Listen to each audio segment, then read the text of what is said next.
Hey everyone, I'm Imogen and I'm 29 years old. So a while back I went through a divorce from my abusive husband, Trevor. I was stuck in a really toxic marriage and sometimes you need a nudge from someone to break free from such situations. Surprisingly, that nudge came from none other than my mother-in-law, Kiki. Trevor and I had an unexpected start at the Cheesecake Factory. It was funny because we shared the same birthday and we both happened to be celebrating there. Trevor had this charming look with long, slicked back hair and an adorable face. My friends pushed me to go talk to him and get his number, so I did. That's how we started chatting. Trevor, well, he was a man of few words. Quite the mystery, you know. He had this way of keeping his emotions close to his chest, not opening up much. But strangely, there was this unspoken understanding between us, a sort of unspoken connection that felt comfortable. After a year of dating, we decided to tie the knot. We bought a house, we were both working, and things seemed pretty stable. About a year into our marriage, we felt it was the right time to start a family. When I found out I was pregnant, I was over the moon with joy. I shared the news with Trevor and he was ecstatic. We even had a gender reveal party. It was a baby boy. Trevor had always dreamt of having a son and he couldn't have been happier. He started preparing the baby's nursery, building the crib and talking about all the wonderful father-son moments he envisioned. But then our world shattered when I experienced a miscarriage. I called 911 while Trevor was away. When he reached the hospital, the doctors gave us the devastating news that we had lost our baby boy. It hit us both hard, especially Trevor. We supported each other through the tough times, and a year later we decided to try again. I became pregnant once more, and it was another baby boy. 5 months into the pregnancy, history repeated itself with another miscarriage. Trevor, who had built up so much hope, was heartbroken for the second time. I battled depression, unable to get out of bed, but Trevor didn't seem to notice. He was lost in his own grief, and it created a distance between us. He started sleeping in the guest room, and our communication had gone down the drains. I figured he needed space and time to heal, so I gave him that. However, a month after my second miscarriage, Trevor lost his job.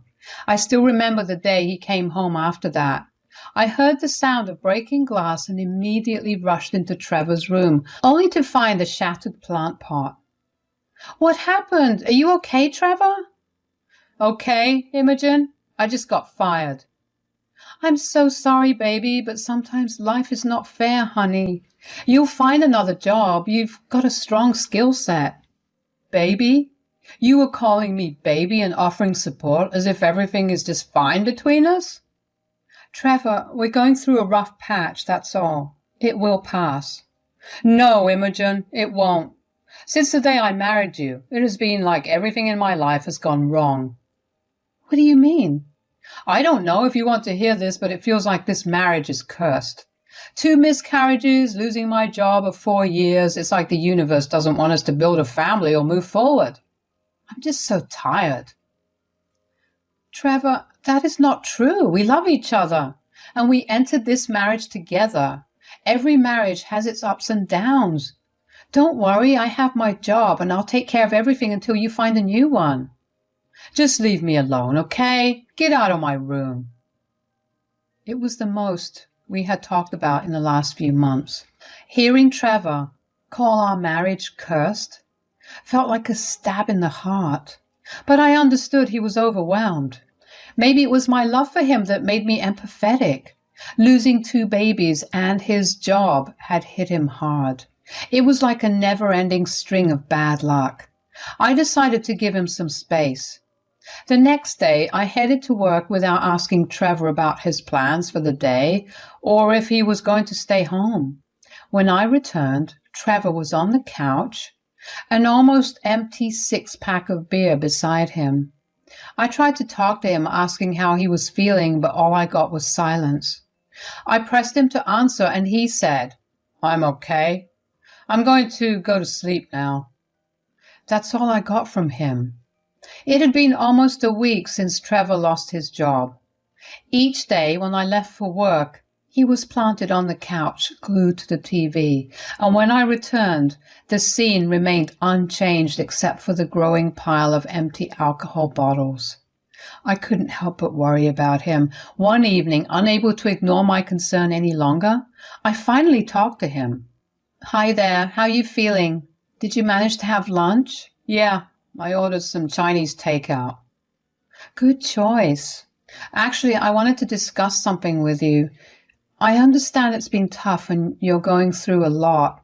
However, I'm concerned about the amount you're drinking, Trevor."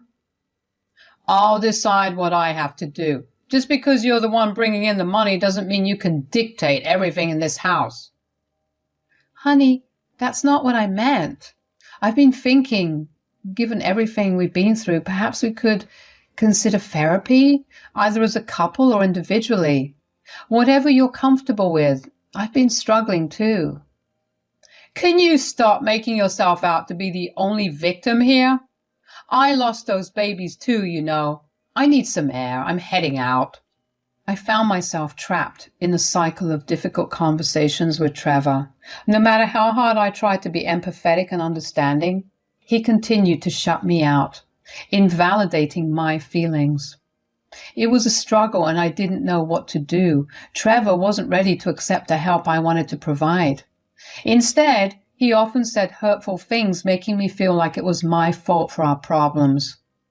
It was all too much to bear and I felt lost. But then, one day, my phone rang, and it was my mother-in-law's name, Kiki. "Hi, Imogen." "Hey, Mom. It has been a while. How are you?" "Yes, dear, it has been long. I called you regarding my son, by the way." "Oh, yeah. He must have told you about the job." "Yes, he did. He also told me how you were stopping him from spending money on himself." "What?" "Well, Trevor tells me everything. Imogen, can you please stop creating a toxic environment for him at home? He has already been through a lot." "Toxic? You must be kidding me." "Well, Trevor told me how you don't talk to him. Asked him to sleep in another room, and you've been making your own rules since he lost the job. Bullying him for it and not talking to him. You are an adult, Imogen. Behave like one. You are his wife. Be supportive." "He told you all these lies, Kiki? Really? You have got it all so wrong. Trevor is at home drinking all day. He is the one who decided to move out of our bedroom, and I even offered to take him to therapy, but he just doesn't want to."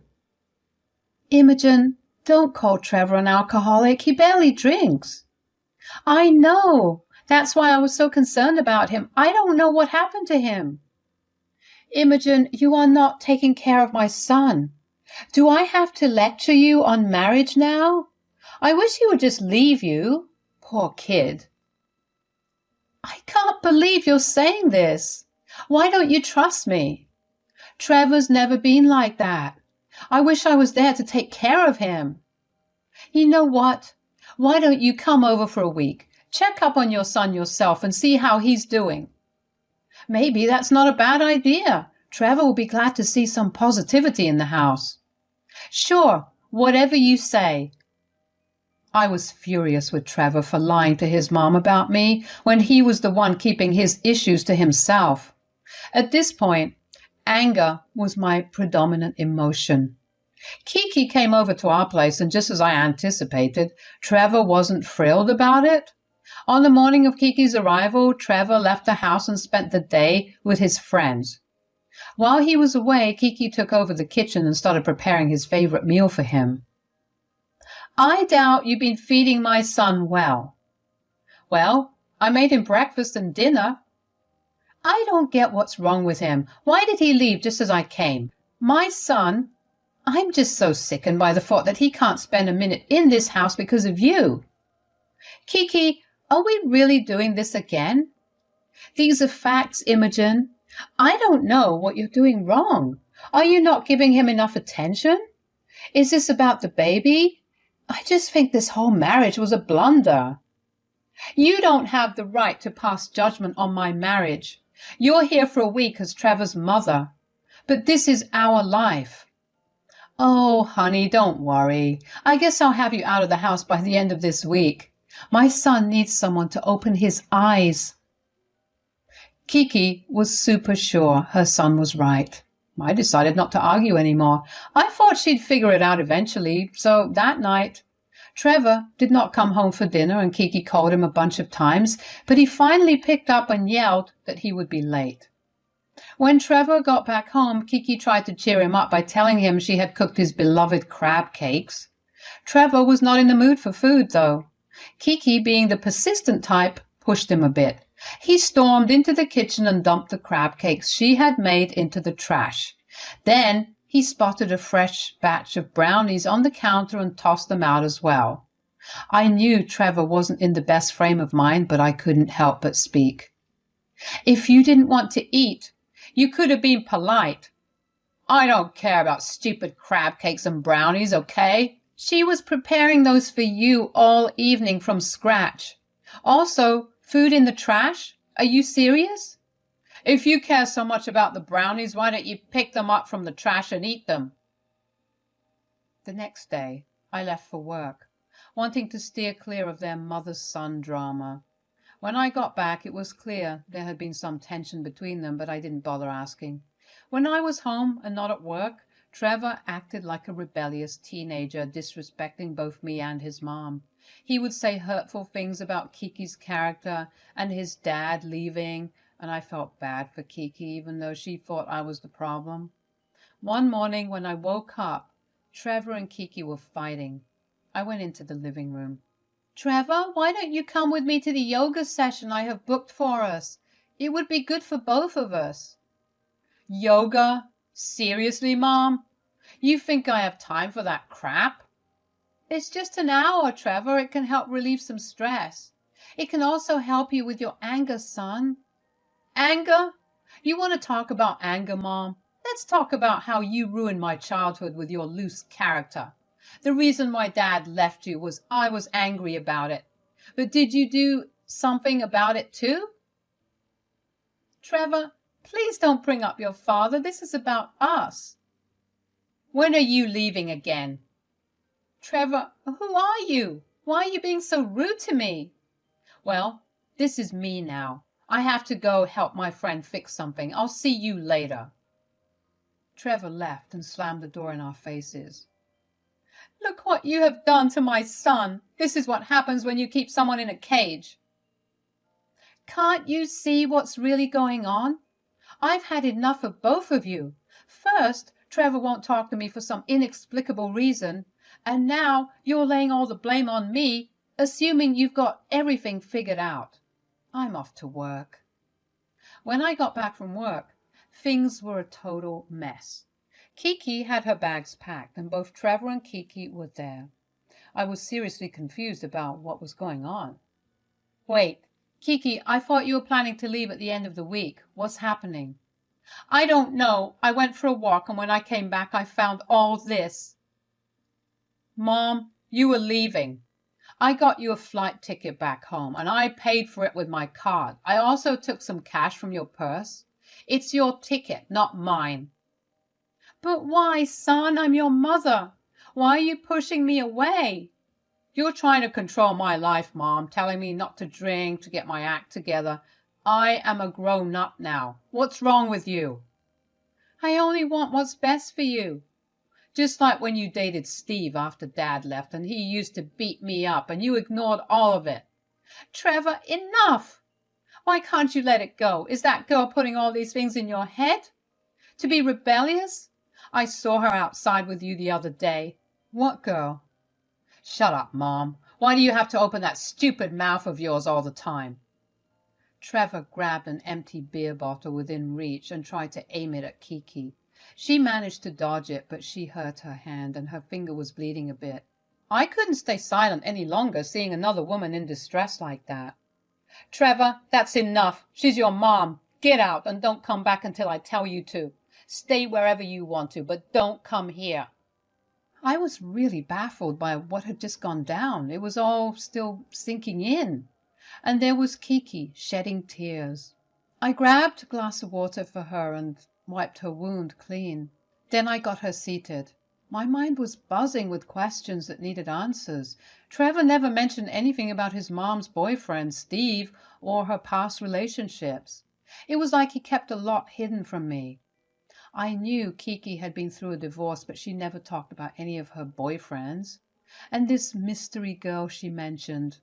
I had this gut feeling that the answers I was about to get wouldn't be easy to swallow.